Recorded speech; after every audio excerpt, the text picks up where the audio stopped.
Good afternoon, distinguished guests and colleagues. Thank you for attending today's announcement of the Australian Research Council Linkage Infrastructure Equipment and Facilities Scheme for 2011. I'd like to begin by acknowledging the Wathaurong people of the Kulin Nations, the traditional custodians of the land on which we're gathered today. We pay our respects to them and for their care of the land. I'm delighted that the Minister has chosen the Warren Ponds campus of Deakin University for this announcement today. It's fitting that we're located in the Geelong Technology Precinct, which houses Deakin's Institute for Technology, Research and Innovation, or ITRI, that includes equipment and facilities that have been purchased under previous LIEF grant funding awarded to Deakin. I'd particularly like to welcome Minister for Innovation, Industry, Science and Research, Senator the Honourable Kim Carr, Deakin University Vice-Chancellor, Professor Jane Den Hollander, Ms. Leanne Harvey, the ARC Executive General Manager, Professor Richard Coleman, ARC Executive Director, LIEF funding recipients, and my academic colleagues. I'd also like to pass on an apology from the ARC Chief Executive Officer, Professor Margaret Shiel, who is interstate with other commitments today. I know if Margaret were here, she would want to thank the LIEF team led by Professor Coleman and Assistant Director Stan Miller, and also the ARC Stakeholder Relations team led by Leanne Harvey. As I've mentioned, both Leanne and Richard are here with us today. The Linkage Infrastructure Equipment and Facilities Scheme fosters collaboration through its support of the cooperative use of national and international research facilities.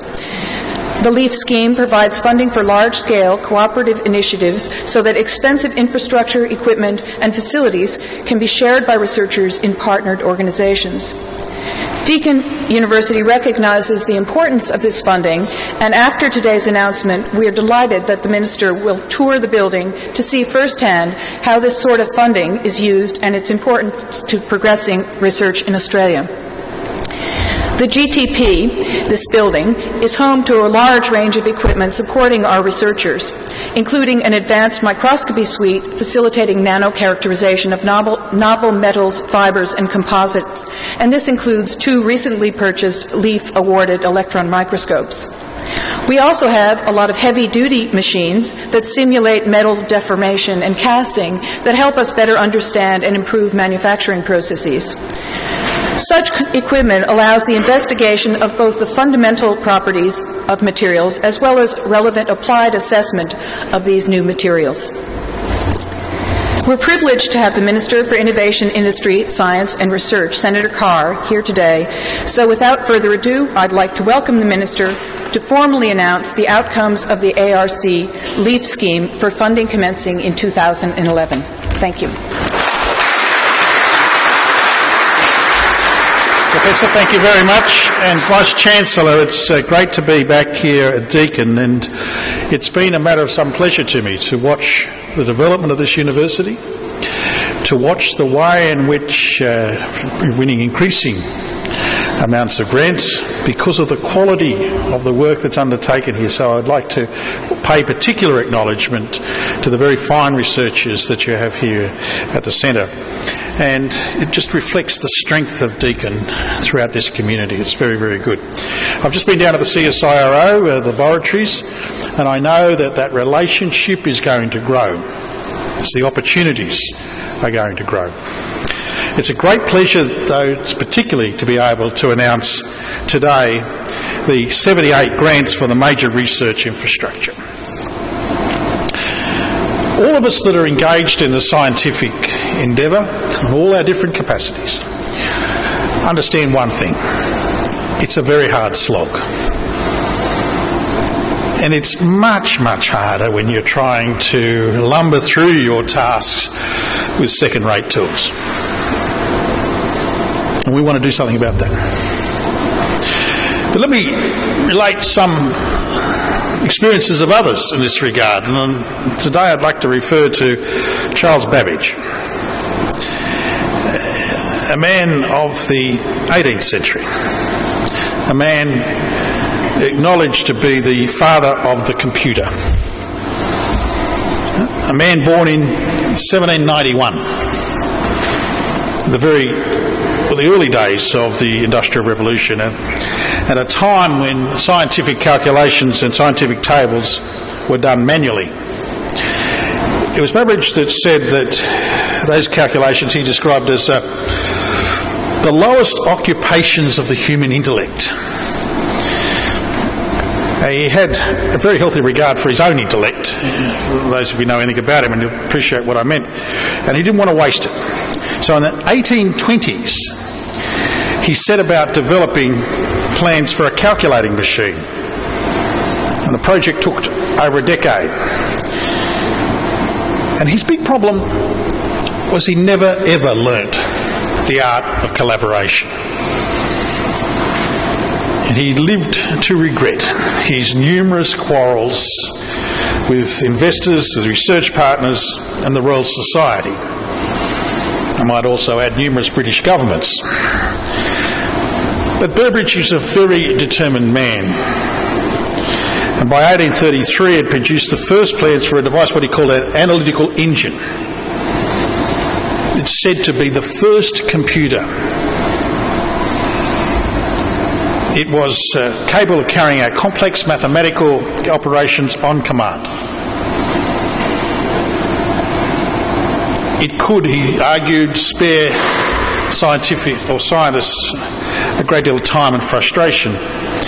In fact, in a book in 1830 entitled Reflections on the Decline of Science and Some of Its Causes, you can see this is not a new debate, he argued that it could save the British taxpayer about £2 million sterling. In 1830, a lot of money, which he said was the estimated cost of the errors in the public pension payments. His device was never built because Babbage couldn't secure the money from the British government. He died a bitter man in 1871, still doing calculations manually. Now, Babbage storage is something we've seen throughout the history of science. It reminds us just how critical government support is in turning good ideas into practical devices and jobs. And the Australian government takes the view that research infrastructure is absolutely critical for people to realise their potential. Our peoples, not just the scientists, but our peoples to realise their potential. And that's why we've committed this to the pursuit of excellence in science and research.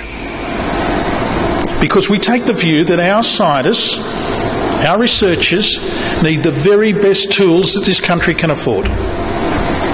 And that's why we've invested more than $30 million in high-calibre research projects that I'm announcing here today. The Linkage Infrastructure Equipment and Facilities Scheme supports large-scale cooperative initiatives that share the costs of new equipment and facilities amongst a number of organisations. There's a simple fact here. A country of our size, a country of our considerable wealth, nonetheless can't afford not to share our very best equipment. We just cannot afford not to collaborate, because we want to provide the best kit, but we can only do that if we know it's being fully utilised. Now, today's announcements go to a whole range of magnificent projects. A new detector for the Park Radio Telescope is an example, where we're helping the world push the outer frontiers of our known universe. Cytometry facility at the University of Melbourne to fight cancer, to fight hepatitis, to fight HIV, particularly on a day like today. It's significant. It includes world-class facilities for nuclear magnetic resonance imaging right here at this university. And these are the tools that reinforce Australia's capacity to provide cutting-edge research in nanotechnology and electromaterials and in biotechnology. These grants are critical. But it takes more than just money to get the right tools for our researchers. We need a clear set of national priorities. We need to build networks to share the risks and to manage the costs. And we need to ensure that expensive equipment is accessible to researchers who need it. And that's what I'm doing with the hubs and spokes approach to universities more generally. We want our researchers, no matter where they are, to have access to equipment of the very latest type. We've established the National Research Infrastructure Council with that in mind. We want the leaders from all the sectors of the research community to come together and argue the case. We want to see that councillors be able to provide the advice that I need and that other researchers need.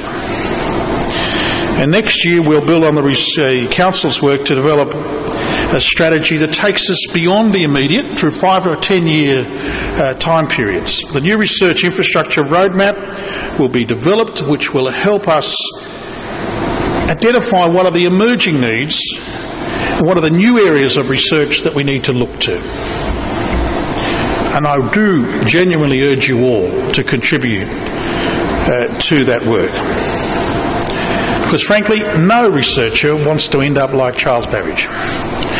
Bitter and twisted old fellow that wanted to argue the case about what honours he received and end up with nothing.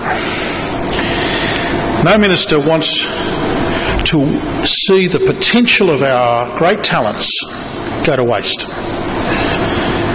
And working together, I know that we can equip this nation for the future. Thank you very much.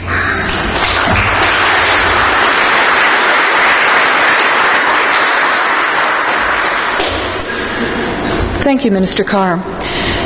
The Minister's announcement of LIEF awards to support 78 equipment bids will provide a welcome and significant infrastructure for collaborating Australian researchers. The 2 awards, led by Deakin for specialised NMR imagery and a machine for metal alloy extrusion, are exemplary in demonstrating such collaboration. These bids come from 2 very high-performing research groups that include 3 researchers in 3 centres of excellence: the Centre of Excellence for Electromaterial Science, the Centre for Light Metals, and the Centre for Nanotechnology. On behalf of these researchers and those others that were awarded grants today, I commend and thank the Minister and the ARC.